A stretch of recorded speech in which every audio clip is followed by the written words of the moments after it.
have Anthony Edwards and LaMelo Ball, the number 1 and number 3 pick in the 2020 NBA draft, but they sent Naz Reid, a unprotected first-round pick, 3 first-round pick swaps, and 3 second-round picks. The Hornets didn't go into this offseason saying, hey, we're going to trade LaMelo Ball. He's at the peak of his value, though, and he had a great end to the season.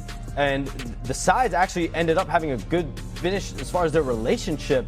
But when teams like Minnesota, Toronto start making offers and bidding, you have to listen. The Hornets have always been in the mindset to listen to offers for LaMelo Ball, and you think about it from the Minnesota perspective. This is a massive swing. Tim Connolly, the president, is not a stranger for taking risks, and the Rudy Gobert deal several years ago was a risk. That team ends up going to the conference finals with Rudy Gobert. He's impacted winning at a high level. There's obviously not the winning history for LaMelo Ball, but now you try to infuse yourself with as much talent as you can. They needed a point guard in the worst way in Minnesota, and they knew it. They were going out to try to address this need for a star player. And I think now when you spin it forward, my understanding is LaMelo Ball is very excited to go play with Anthony Edwards to try to win championships. He knows the task at hand here. The mandate when you have Anthony Edwards is to try to win every single year. Those two guys, from my understanding, they're friends. They've had communication in the recent past. And when you look at it from the Hornets' perspective, though, to get the first-round pick unprotected that's far out, you get 3 first-round swaps, you get seconds, and Naz Reid, his ability as a two-way three-point shooter, ability to defend, play both sides of the floor, this is a major, major hole that gets filled for the Hornets front court moving forward. Okay, so Minnesota now has a very stacked team. Stephen A., your reaction to this trade, LaMelo Ball now going to play with Anthony Edwards in Minnesota? Well, number one, you can't dislike it. It's an elite backcourt. You have to remember that LaMelo averaged 20 this year, shooting 37% from three-point range. Him and Concanipo were 2 and 1 respectively in terms of three-point field goals made. LaMelo Ball made 272 three-pointers. So the brother can score, but his gift is passing the basketball. And look who he's passing it to. A superstar, if ever there was one, in Ant-Man, Anthony Edwards. So certainly from a backcourt perspective, knowing how desperately they needed help at the point guard spot, you definitely answered that call. So I think it's definitely a huge, huge plus, and I give them credit for that. But for me, I find myself, Vinny, Shams, Wendy, looking at the Minnesota Timberwolves and feeling like they got a little bit smaller in a conference where obviously size matters because of OKC and San Antonio. And so for me, I do find myself looking at them. Now, granted, it's a bit offset by the fact that Jalen Brunson and the New York Knicks won the title, and you saw the Knicks being led by a 6'1" guard. I get that part.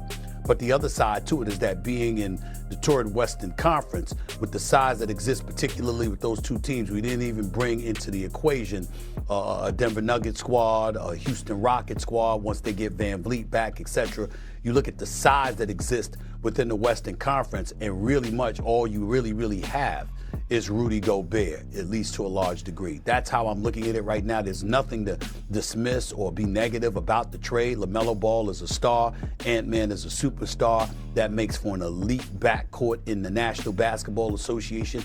I get that part. I just got questions about what they're going to do with their front court, because losing Naz Reid obviously is somewhat of a significant loss. Okay, of the top 10 scorers from the 2020 NBA draft, the Minnesota Timberwolves now have 3 of them on their roster. Vinny, your reaction to the trade?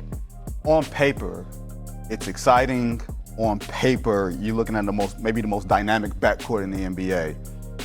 I think of LaMelo Ball and think of White Chocolate Jason Williams back in the day. A player who could do virtually everything on the floor. He could make every pass. He could take every single shot.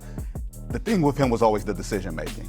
Like when you look at top usage players, I know we got a graphic about that. LaMelo Ball's usage is top 10 in the NBA.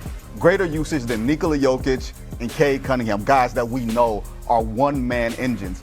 Can he harness that playing alongside Anthony Edwards? Because Anthony Edwards, the one thing Anthony Edwards in the past couple of years, he had to take a lot of point guard duties on him and do a lot of distributing.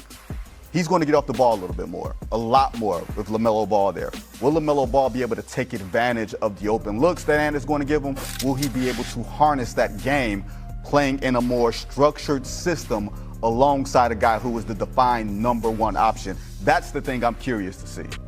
Johns, were you going to add something? Go ahead. Yeah, this is why the Timberwolves, though, made this deal, right? Like, they needed an infusion of talent, someone at that point guard slot. They want someone to come in and take the onus off of Anthony Edwards when they need it. And there were two paths that the Timberwolves were taking the last 24, 48 hours. It was seeing, can we go get LaMelo Ball, or can we go get Jaylen Brown? They had conversations with the Celtics about Jaylen Brown in the last 24 hours, but it always comes down to price. How much do you have to pay? Do you have to give up 2-3 of your core pieces? They're not willing to trade Jaden McDaniels at this point. Him and Anthony Edwards, that relationship, how much they feel like Jaden McDaniels has taken that step to be a star caliber player. So if you can go get LaMelo Ball, yes, you're getting off of Naz Reid. He's a high-level rotation player for you. He was going to step into the starting role. You're getting rid of a ton of draft capital, but they feel like they're bringing someone in at the right time to take the onus and pressure off LaMelo Ball, off Anthony Edwards with LaMelo Ball, and they felt that the point guard need was more significant than trading maybe two bigs to fill a need at the wing or the four. Well, let's just have real talk here. The Timberwolves package that they offer for Giannis Antetokounmpo, which they did make an offer, and for Jaylen Brown, were not good enough. But they did have enough to get LaMelo Ball. Let's just be honest with that. When was the last time we saw Ant Edwards? Do you remember what the last time we saw Ant Edwards? With 8 minutes on the clock, he was walking down and saying, we're done with this season. We're done, okay? He very clearly did not have a great season playing alongside Julius Randle. Randle had a poor playoffs, okay? So this is what we saw. The whole league saw that. Then we didn't see him, but you can only imagine what he was thinking when he saw his former running mate, Karl Anthony Towns, have a brilliant postseason run and hold the trophy at the end. As how many times this season, I'm sure the number is available, stats and info, how many times this season was Ant Edwards double teamed? It was probably approaching 1,000. Okay, especially in the playoffs. And every night he was faced with having to navigate those double teams to be the guy he was. All right. So now, so the whole league, as soon as Giannis gets traded, they're thinking Jaylen Brown, they're thinking Ant Edwards. How long till Ant is there? Obviously, the Timberwolves were stressed about this. Okay, we know they were stressed about this, Shay, because they tried to trade for Giannis and they looked into Jaylen Brown. And so this move, yes, it's a vote of confidence in LaMelo Ball. Yes, it's a vote of confidence in everything he can bring to a team. This is a move to keep Ant Edwards engaged in being in Minnesota because you're entering the segment of his career where it's a danger zone. You had this great success going to the conference finals 2-0. Now you go down a little bit. What do? This is a gutsy move to protect their franchise star in Minnesota. Makes sense.